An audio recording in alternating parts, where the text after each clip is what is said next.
Selamat sore semuanya, perkenalkan nama saya Teresa Cahyani Priyajuta, NIM 180300148, kelas C, semester 6, jurusan Sosiologi, FISIP Undana Kupang. Baik, saya akan mereview buku ke-6 dari mata kuliah Pendidikan Anti Korupsi. Buku yang berjudul tentang Wawasan Perilaku untuk Publik Integritas atau memanfaatkan faktor manusia untuk mengatasi korupsi. Pengantar yang pertama, dimensi manusia dari kebijakan integritas. Perilaku manusia seringkali menjadi dimensi yang terabaikan dalam pembuatan kebijakan integritas. Secara tradisional, upaya pencegahan korupsi didasarkan pada pengambilan keputusan model yang rasional. Hal ini menghasilkan rekomendasi kebijakan yang mendukung penerapan kontrol dan sanksi dan mengurangi kebijaksanaan pembuatan keputusan untuk mengurangi ruang lingkup mereka untuk perilaku buruk. Wawasan perilaku memungkinkan membuat kebijakan untuk mengintegrasikan dua aspek yang sering diabaikan kebijakan integritas. Yang pertama, inti dari integritas adalah pilihan etis yang didasarkan pada refleksi individu moral. Kedua, dinamika sosial mempengaruhi perilaku individu. Integritas adalah dipengaruhi oleh masyarakat, teman sebaya, tetangga, dan kolega. Mengintegritaskan dinamika dan perangkap dari dua aspek inti ini dapat membantu membuat kebijakan merancang secara modern dan efektif kebijakan integritas. Bab 1. Sistem integritas publik bertujuan untuk menghasilkan keputusan oleh pejabat publik yang sejalan dengan kepentingan umum. Akibatnya, banyak kebijakan integritas berupaya secara langsung maupun tidak langsung membimbing dan mengatur pilihan atau perilaku manusia. Terlepas dari ini, perilaku prospektif integritas masih diabaikan dalam pembuatan kebijakan. Peneliti di berbagai bidang ilmiah termasuk biologi, ilmu saraf, sosiologi, dan ekonomi pada manusia, kognisi, dan perilaku telah menghasilkan temuan yang menawarkan pelajaran berharga dan perspektif baru. Akibatnya, para pembuat kebijakan di seluruh dunia semakin menerapkan perilaku wawasan tentang area lain dari kebijakan publik. Bab kedua, dinamika pengambilan keputusan moral.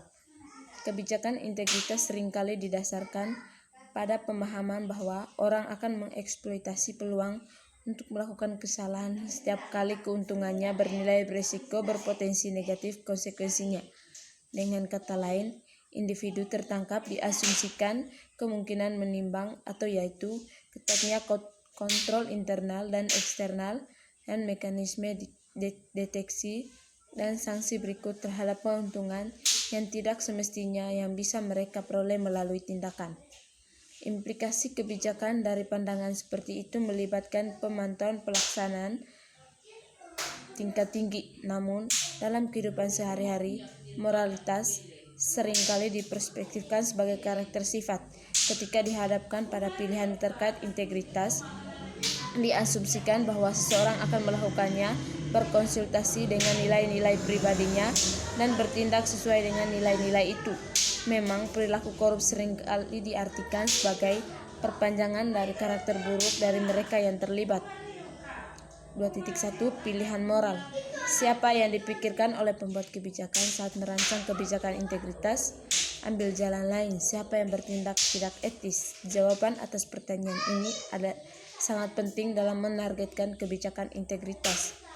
Wawasan perilaku utama adalah bahwa pilihan tidak etis seringkali dibuat oleh orang-orang yang secara umum ingin berlaku etis.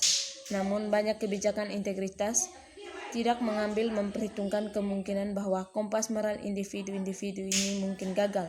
Beberapa orang menargetkan yang berpikir kriminal dengan maksud untuk menghalangi pilihan yang tidak etis melalui sanksi ketat. Yang lain bergantung sepenuhnya pada penilaian dan tindakan individu yang dapat dipercaya. wawasan perilaku membuat kasus untuk kebijakan integritas didasarkan pada pemahaman bahwa bahkan pembuat keputusan yang bermaksud baik terkadang gagal membuat pilihan etis terbaik dan dapat bekerja untuk mencegah kekurangan etika ini. 2.2 Untung dari korupsi bisa dijadikan godaan. Pelanggaran integritas mengorbankan kesejahteraan masa depan untuk kepuasan segera. Tindakan yang mengganggu integritas seperti menjaga biaya perjalanan yang tidak semestinya untuk membeli yang baru diperhatikan. Mungkin tidak mengabaikan perasaan bersalah saat rekan kerja mengagumi arloji. Integritas dalam situasi ini dapat dipahami sebagai suatu masalah pengendalian diri.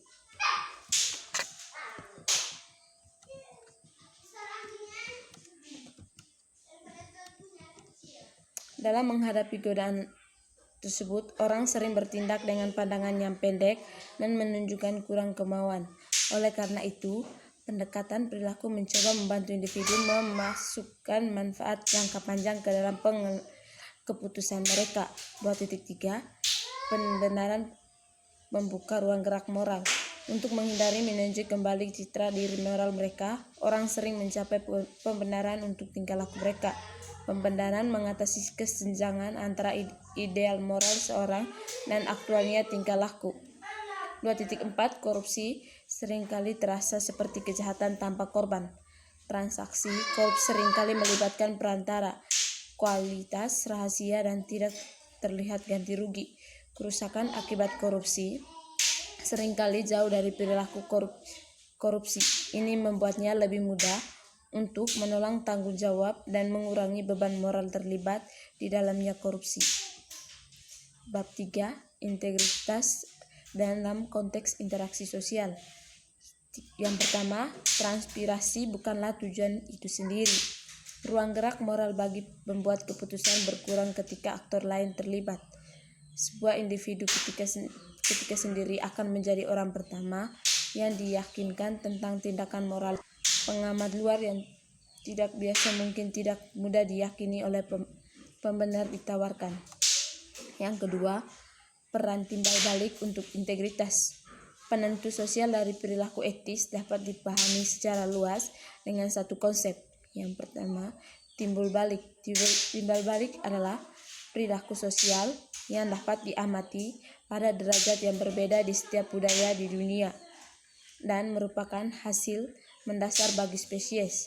Seorang yang menerima kebaikan akan membalas budi. Jika diperlakukan tidak adil, orang akan membalas dendam.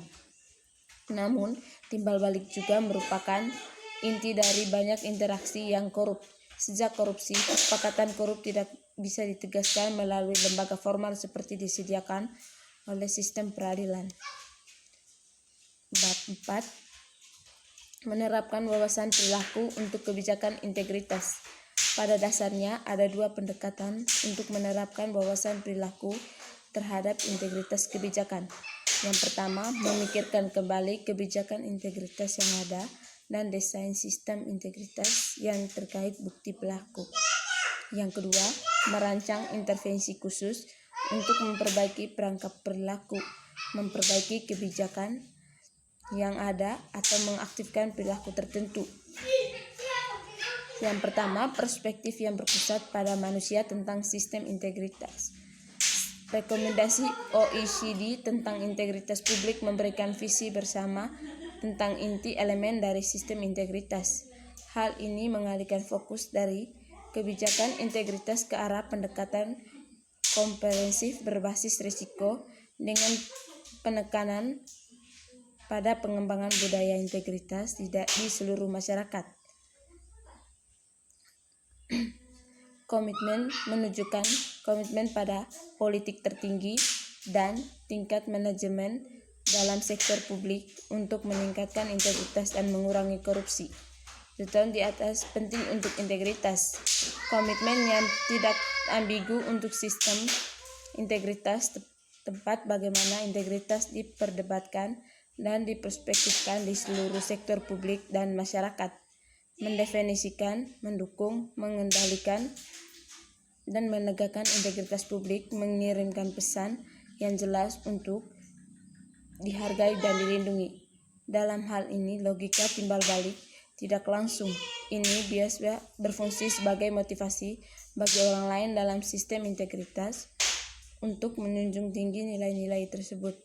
Sementara itu, komitmen yang jelas dan berulang terhadap integritas dapat berfungsi untuk menekankan dan meningkatkan poin referensi moral individu. Tanggung jawab memperjelas tanggung jawab kelembagaan di seluruh masyarakat sektor untuk memperkuat efektivitas sistem integritas. Tanggung jawab bersama dapat diterjemahkan menjadi rasa bersalah bersama jika terjadi pelanggaran. Seperti yang diperdebatkan di atas, penyebaran bertanggung jawab menimbulkan risiko integritas. Baik, itu saja hasil review saya. Sekian dan terima kasih.